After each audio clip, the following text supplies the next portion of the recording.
leads me back to you. I know you take me for a goddamn fool. You think that I'm foolish now? Wait till I'm back with you. Till I'm back with you. Till I'm back with you.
Oh God, what have I become? Forgot the reason why I'm still on the run. I don't have to be someone, so leave the windows down, let's have some fun. I used to look up at those hills. It gave me hope, but now I've had my fill. Wish I could tear down what I've built, but after all this time I know I never will. That's my kind of love, the kind that's never me alone. That's my kind of love, the kind that's never done. So wake me up in Tokyo, do some coke with the Holy Ghost, and break me down in Kosovo.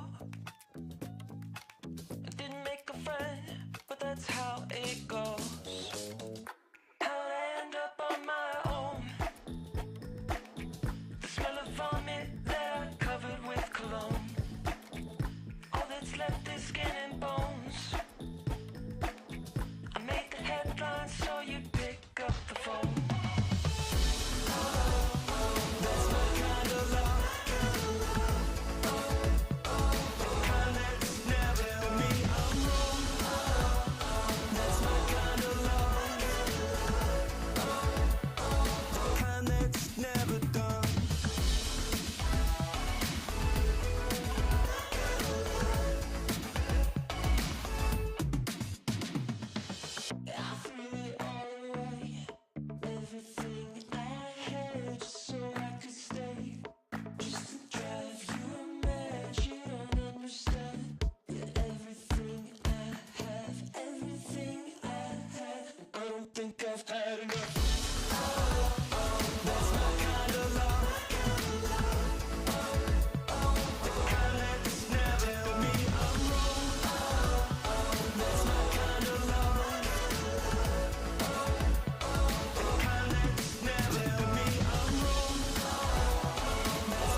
it's never done.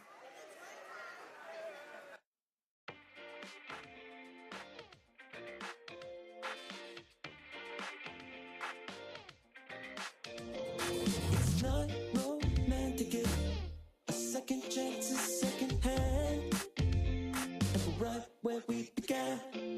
It's not circumstance. I'm sorry you can't understand what you're thinking on your feet. Probably need to glance. Maybe it's just not fair enough. What happened to making it work? Baby, I don't care enough. What happened to making it work?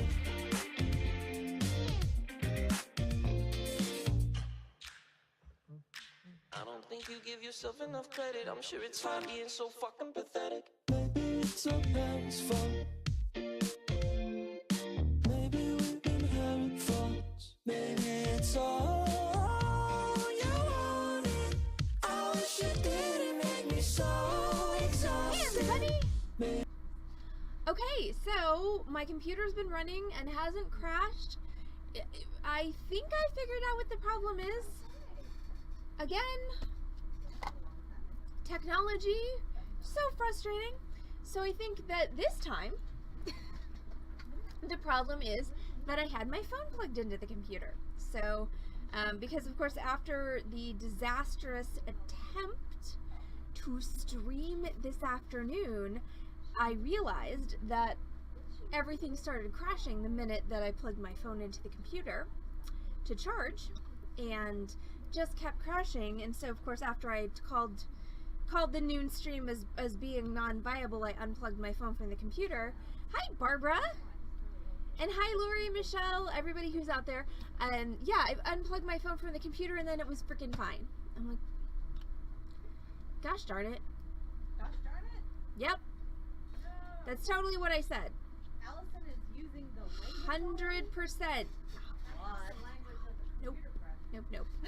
No, that is, no. Carol May and Carol walked in just as the computer crashed for either the second or the third time. I can't remember.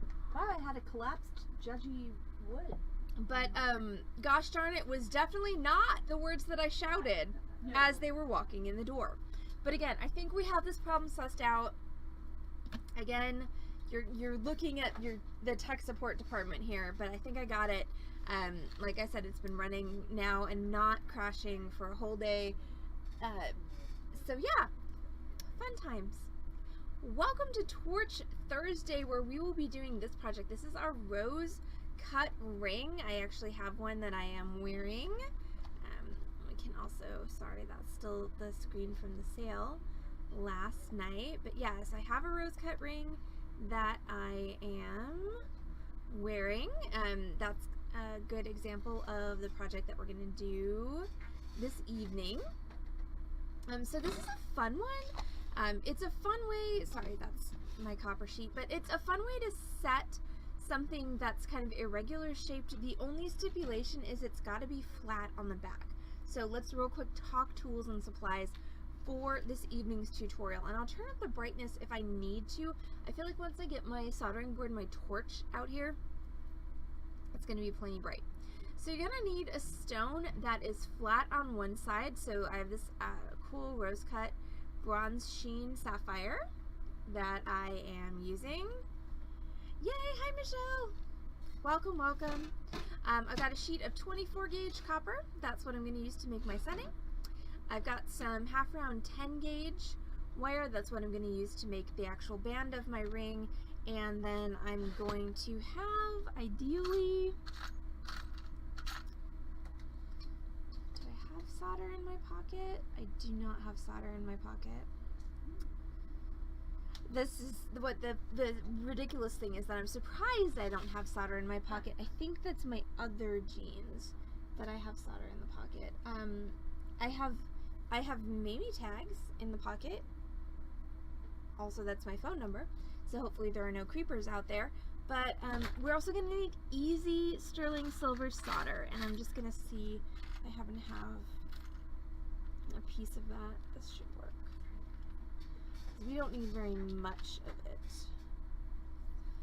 However, we do need to be able to get it out of the thing. Okay, so easy sterling silver solder. As far as tools go, it is a soldering tutorial, so you're going to need all the things that entails, including your torch. I, of course, have my Blazer butane torch, my love of my life torch. You're going to need flux and a brush with which to apply your flux. We'll talk a little bit more about what flux is and what it does when it comes time to use it. You're going to need a soldering surface. I'm going to use my solderite board. So when you're soldering, you do need a surface that is purpose made for soldering. You cannot just Hi Corvus. Goodness gracious. I'm scared.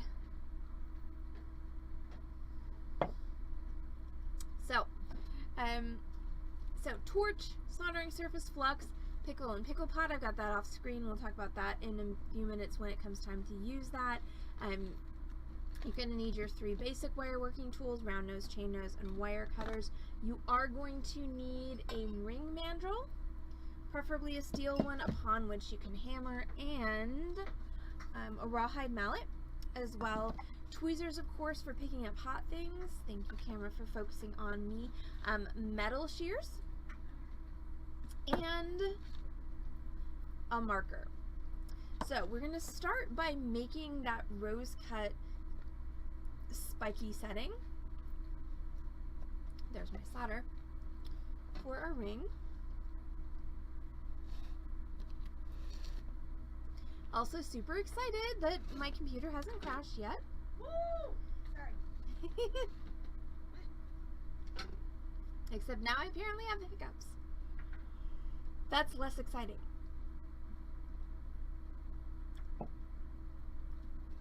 Okay, so I'm going to start with my stone on my piece of 24 gauge copper sheet metal. Now, could you do this in brass or bronze? Absolutely, you totally could, but then you would have to bring Super Pickle into play.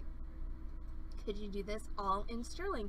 Of course you could, then you wouldn't need to worry about Super Pickle, you would just be spending more money. So copper for me is a good kind of happy medium for this project, since it does take a fairly large chunk of sheet metal, of keeping it budget friendly while not having to deal with the depletion gilding that happens when you solder brass or bronze. So I'm going to take my stone and leaving a decent amount of space on all sides of it. I'm just going to hold that down on my metal, and I'm going to give it a rough trace around just to get the basic shape of it. Okay, now I'm going to take my marker and I'm going to make my little prongs, okay, these little pointy bits. So I'm just going to start at a random spot and I'm going to draw the little points coming off of my stone shape.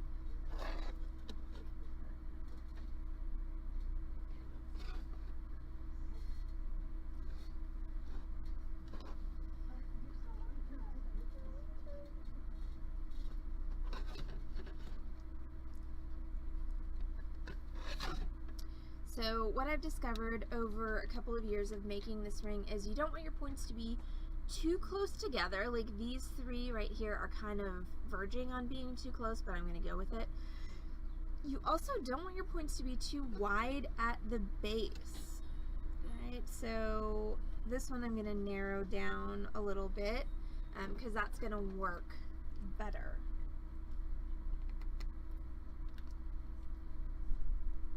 Was that 628? It is. Yes. Wow.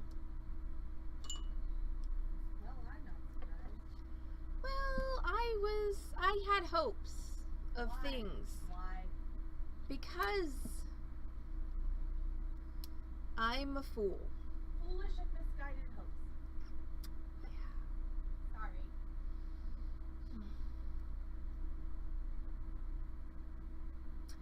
So anyway, let's continue on with the tutorial. So now I'm going to take my metal shears and I'm going to cut this out. Now for me, when I'm cutting with metal shears, I find that actually excising the piece from the larger sheet is extremely helpful as far as being able to cut accurately. So now what I'm going to do is I'm going to take my metal shears and I'm going to cut in on each of these lines.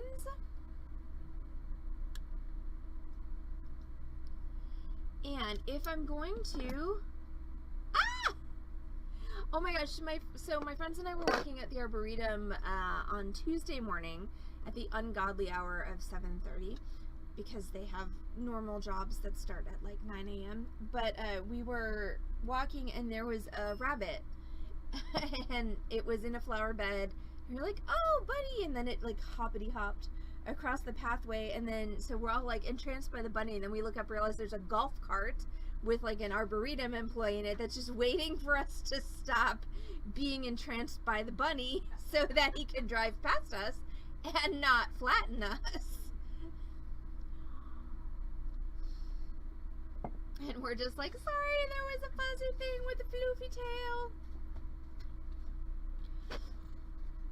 I'm really, really glad that I think Mamie is too small to catch baby bunnies. Also, she tends to favor reptiles, which I do love the reptiles, but they're slightly less like, you know, cry-inducing when she kills them. I think if she murders a baby bunny, I'm gonna have a hard time. But anyway, so what I'm gonna continue to do is with my shears, I'm gonna cut in on each of these lines for my little prongs.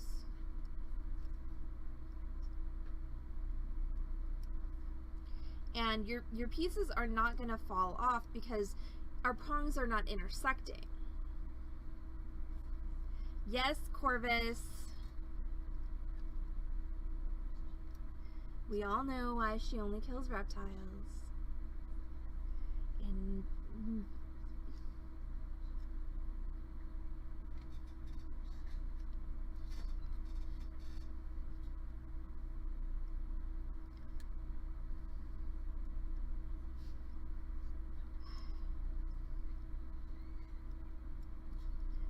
okay. Alright, so now I've gone and I've cut on all my little prongs. Now what I'm going to do is I'm going to grab my chain nose pliers and I'm going to take each piece of metal and I'm just going to wiggle it back and forth until it breaks off. So I'm using the properties of metal here to my advantage of the fact that, you know, if you bend metal repeatedly in the same spot, it will eventually break off.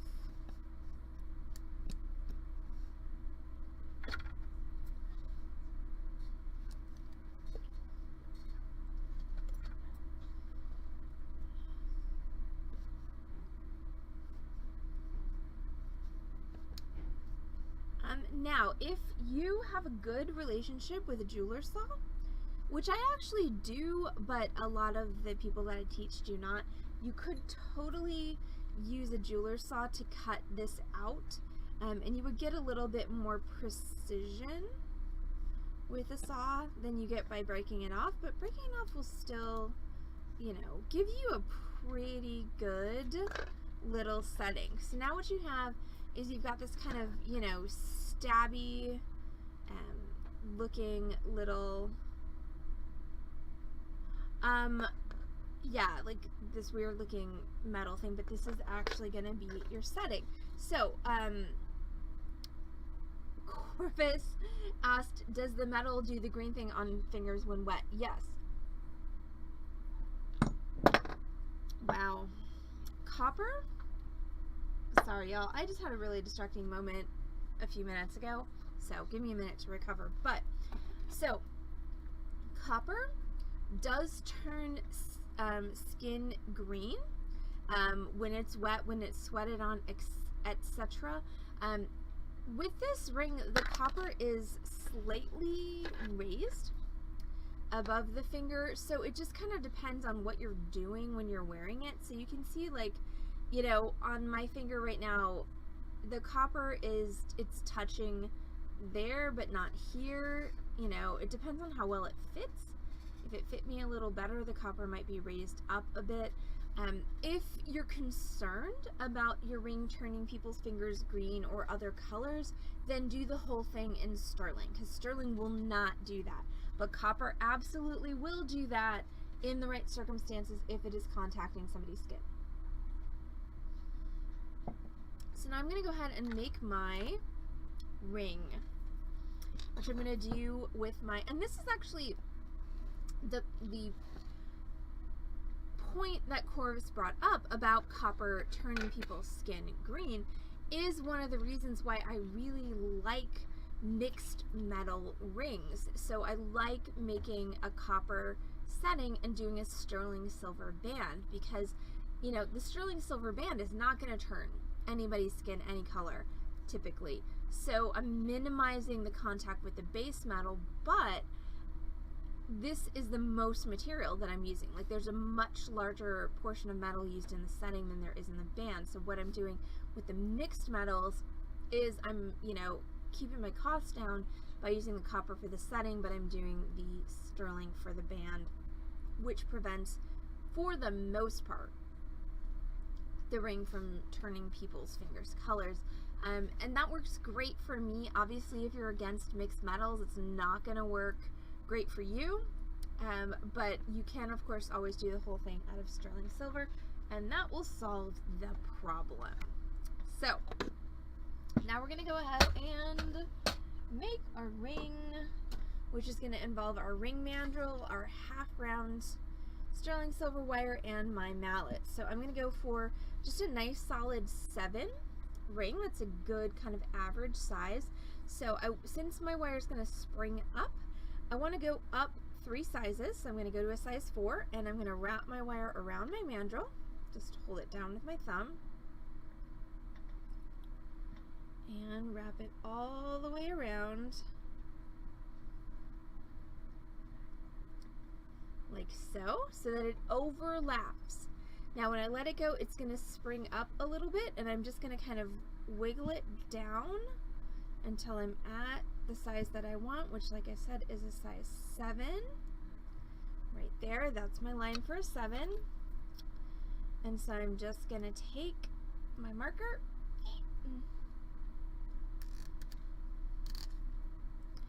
and mark straight across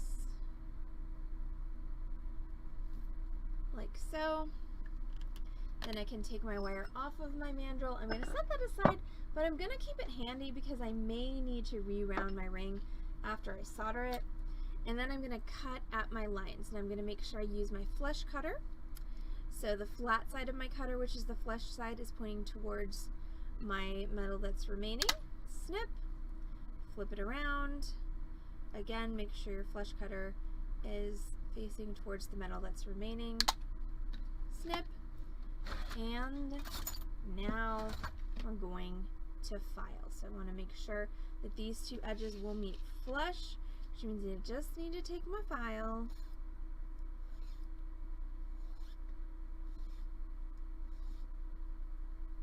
and go like so. So I have a nice flat edge there. You can see it reflecting, and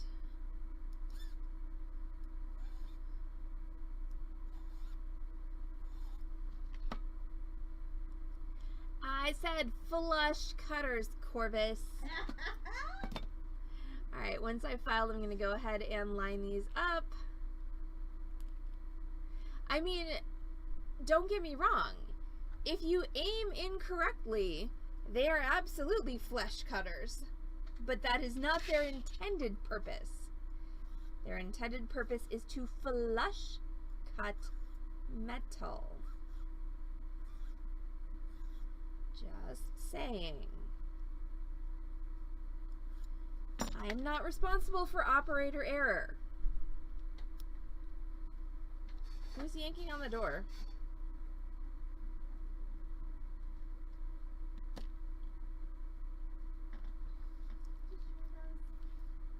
Huh? Just randos. Ah.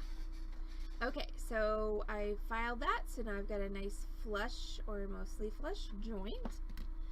Now what I'm going to do is I'm going to solder this to my setting.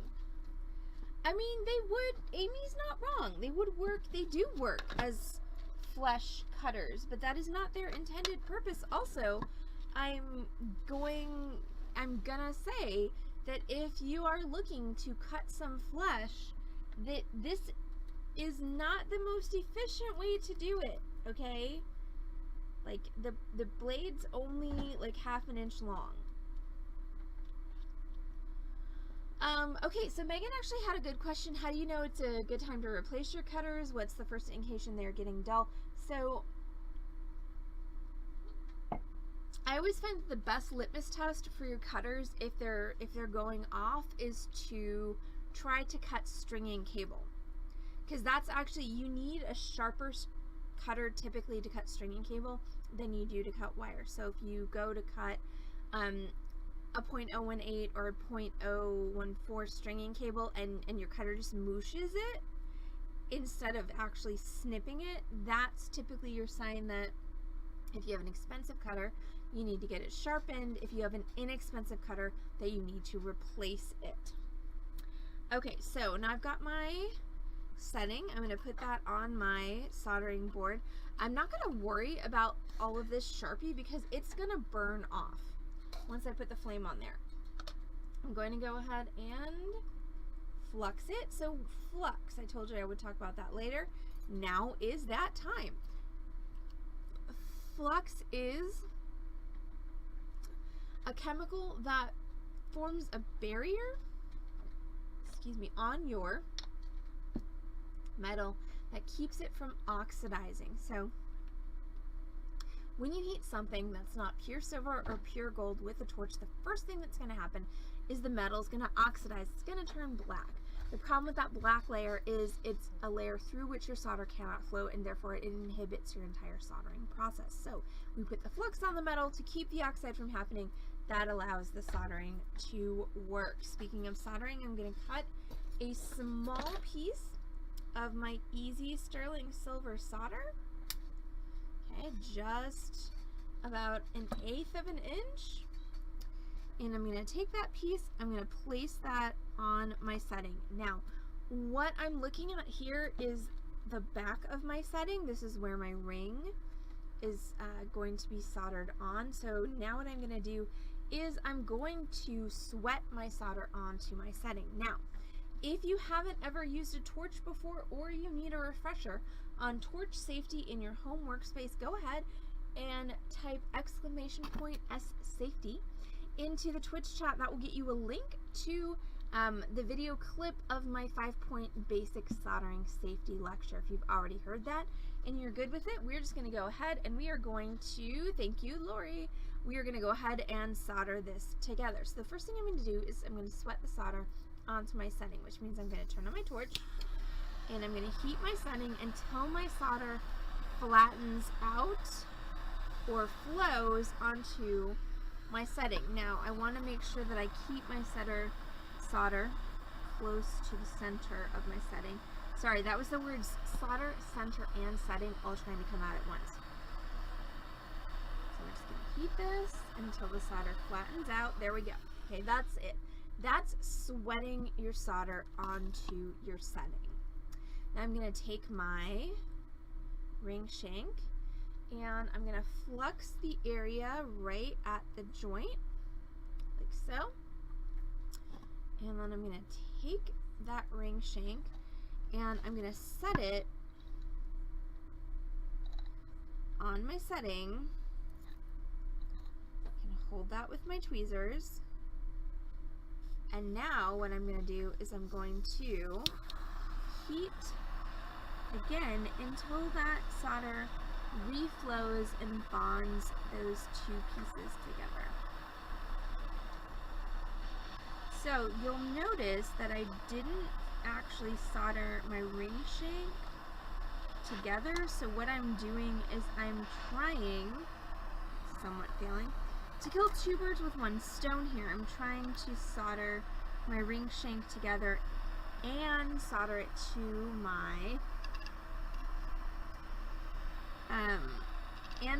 my setting at the same time. Barbara,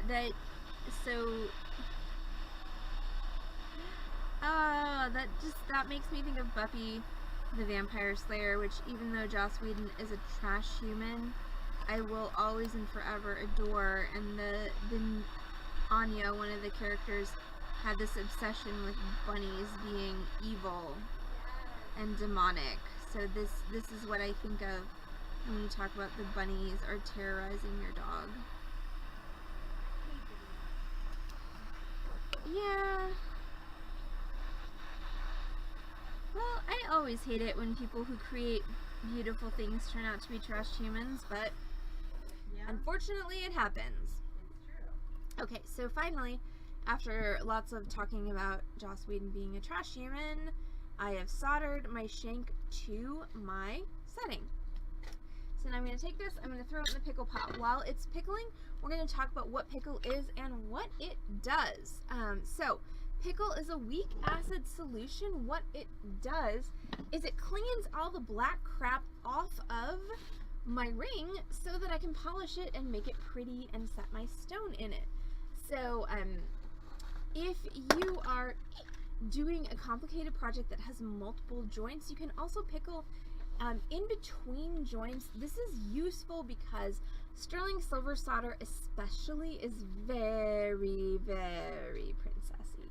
Does not like to flow on dirty metals. So if you're doing a project that's got multiple joints, meaning you've got to heat the piece multiple times to get the solder to flow on all your different joints, chances are your piece is going to start accumulating oxide despite despite the flux. And so if you get to a point where your solder is just not flowing, one of the easiest fixes to try, aside from, throwing it across the room and ignoring it for 24 hours, is pickle it, rinse it, try again. Corvus asks, how long does pickle have to be hot before using it? And the answer is pickle doesn't actually need to be hot at all before using it. So basically the heat factor is just increasing the speed at which the pickle works. So if the pickle is hot, and I've got my crock pot set on high, so if it's what you would consider fully heated before you use it, and if your piece that you're putting in the pickle is hot when it goes in there, then your total pickling time is going to be less than if your pickle is room temperature or your piece is room temperature, but it'll still work no matter what. It's just, once again, a question of how long is it going to take. So how long is it going to take? Well, that really depends on a couple of things. First of all, of course, how hot your pickle is when your piece goes in, how hot your piece is when it goes into the pickle, how fresh your pickle is, because you don't have to remix pickle every time you do a new work session. Okay, this pickle that I have here I mixed a couple weeks ago. All you have to do when you're done with your work session is unplug your pickle pot. Again, I just use a regular old crock pot for mine. Unplug it, cover it up, store it on a shelf. When you're ready to work again, bring it back out, reheat it, and your pickle is good to go. So, of course, the more you use your pickle, the more quickly it's going to become saturated with free copper, because that, of course, is what it's pulling off of, specifically your sterling silver that you soldered. You can tell when your pickles become oversaturated with copper because it's going to turn green or blue. When it turns those colors, that means it's time to neutralize your current pickle solution. You can just do that with baking soda. And then pour it into a jug or a container. Once that container is full of used pickle, you should take it to your neighborhood hazardous waste facility. Now, have I ever flushed pickle down the toilet? I have. Should you flush pickle down the toilet? You should not. It's just not good for the water supply to put all of those metals back into the water. So you really should take it to hazmat if you've got one in your community and dispose of it properly. If you've neutralized it properly, and anybody who doesn't remember high school chemistry, which, I mean, it's been a minute for me too, so It never hurts to have a refresher, so if you take baking soda and sprinkle it in your pickle, basically just keep sprinkling until your pickle stops fizzing. Once it doesn't fizz anymore when the baking soda contacts it, that means that it is now neutral and safe to store for a pretty much indefinite period of time until you can get to your hazmat to have it disposed of. As far as what kind of pickle should you use, there are a number of pickles out there on the market.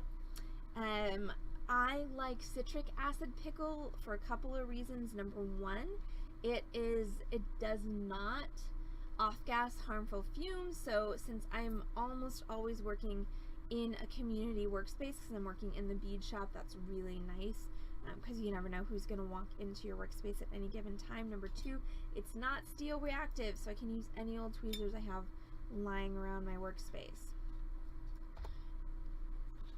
Other options for pickle are Sparax. Sparax is steel reactive. It works a little bit faster.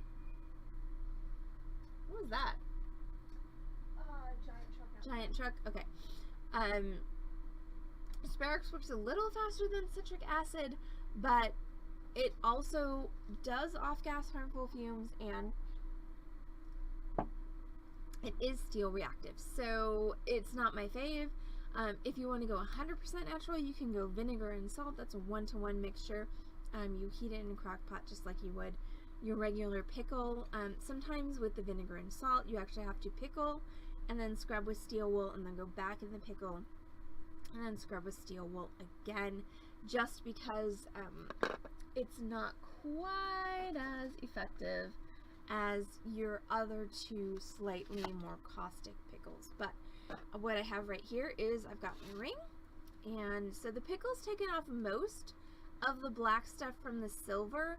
I could definitely leave it pickle longer to get the black stuff off the copper, but for the sake of time, I am gonna just go ahead and buff it. So I'm using a 000 steel wool, and I'm just gonna go ahead and buff that. And what that's gonna do, see how that shines it up? It's going to just take the surface of your metal from what's called, why are my lights strobing? I have no idea. From what's called pickle white into a nice satiny shiny finish. Now, if you have access to a tumbler, at this point is where you would take your piece and you would put it in the tumbler and let it tumble for a day or so, and then all of this black stuff would go away and your ring would get nice and shiny. Now, it bears mentioning that the important part of your ring to polish is not actually this part, it's this part here, because that's what's going to be seen when you set your stone. I specifically chose a stone, my bronze sheen sapphire, that I know will be able to survive the tumbler, and so I'm not super worried about it. I'm going to go ahead and set my stone now and I can tumble it later, but you don't ever want to count on that if possible.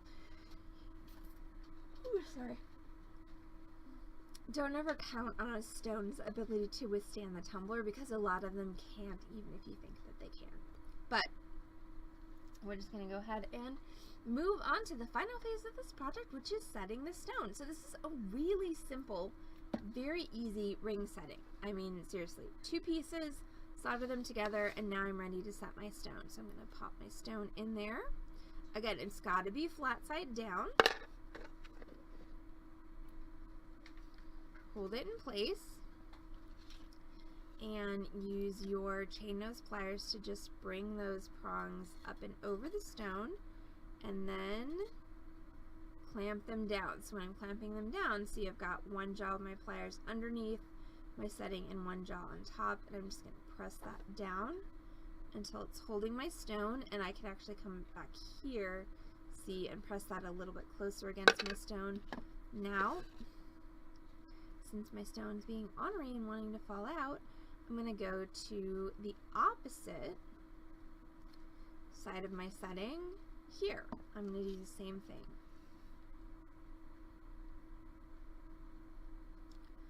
So I'm going to take that prong with my chain nose, bend it over, and again, compress it down and make sure that you really are compressed right against your stone. Now I'm going to pick one of my ones down here. So I want to kind of get my 4 compass points if I can. So there's this one. Like so, and then I'm going to grab this one up here. And now at this point you'll notice that I'm no longer dropping my stone everywhere, because apparently has decided that now it's got enough support to stay in there. So I'm going to bring that over and down, and I can bring this one over and down. So again, if you have a tumbler and you're planning on tumbling this, do it before you put your stone in, if at all possible. I'm going to do it after I put my stone in just because I'm on stream. So I want to finish this for y'all today, but really it's better for your stones in general not to be in the tumbler. Okay, that's my last prong. This one's sticking out a little far, so I'm just going to kind of bring it in with my chain nose, and there we go. That's it. That's literally it. My stone is set in there securely. My prongs are holding it. This one needs to come down a little bit more because nobody wants to be stabbed by their own ring. But seriously, that is officially the entire tutorial. I'm going to tumble it.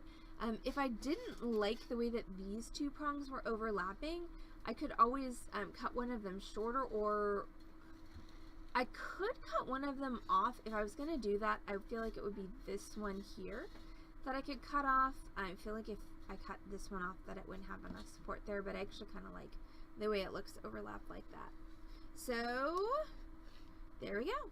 That is our rose cut ring in our bronze sheen sapphire for our Torch Thursday tutorial this Thursday evening. So thank y'all so much for hanging out with me on Torch Thursday. I'm so sorry that Thursday lunch tutorial did not happen, but again, I think we have sussed out the other problem, which is my phone, which means that we should be back on this channel, twitch.tv/beading tomorrow at 6 p.m. with Freeform Friday, hosted by Heather. Yes, so everyone tune in if you've got time tomorrow night to support Heather on only her, is it your 3rd stream? 3rd stream. Her 3rd stream ever. I am being a total slacker and I'm taking the night off. So everyone tune in if you got time, support Heather, make her feel loved as we know she is, and that's going to be again tomorrow night at 6 p.m. Central Time. Thanks, Barbara. On this channel, twitch.tv/beading. And then of course Heather and I will be back as a team on Saturday. I will be teaching this tutorial. This is a woven wire pendant, which I cannot remember when I named it, but it is going to be a fun class, and then we'll be following that up with a live merchandise sale. So that's going to be it for us on the Beading Dreams stream this evening. Thank you all so much for tuning in and watching, and again, anybody who was hoping for a noon stream today, I'm so sorry.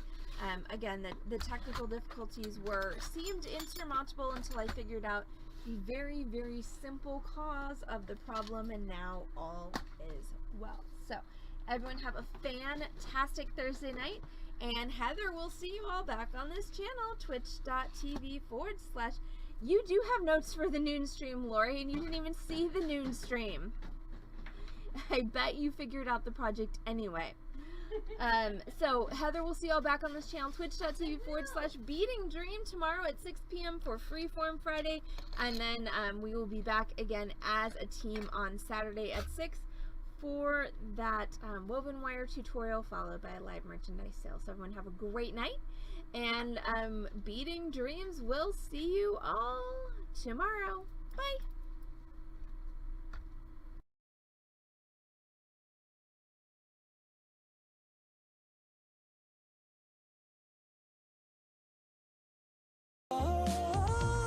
For nothing, I wish I didn't have to be so honest. What happened to make it work? So it goes, I guess I'll see you around. Not sure I like this, but I'm feeling it out. Maybe it's just not fair enough.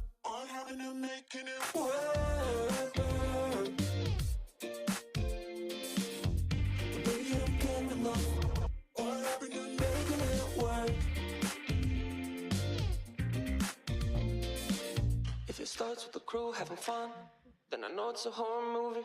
Maybe it's our parents' fault. Maybe we've been having thoughts. Maybe it's all you wanted. I wish you didn't make me so exhausted. Maybe it's all for nothing. I wish you didn't have to be so honest. What happened to making it work? So it goes. I guess I'll see you around. Not sure I like this, but I'm feeling it out. Running on mouths. I'm just as bad as you sound. I kinda like not having friends in this town. Maybe it's just not fair enough. What happened to making it work?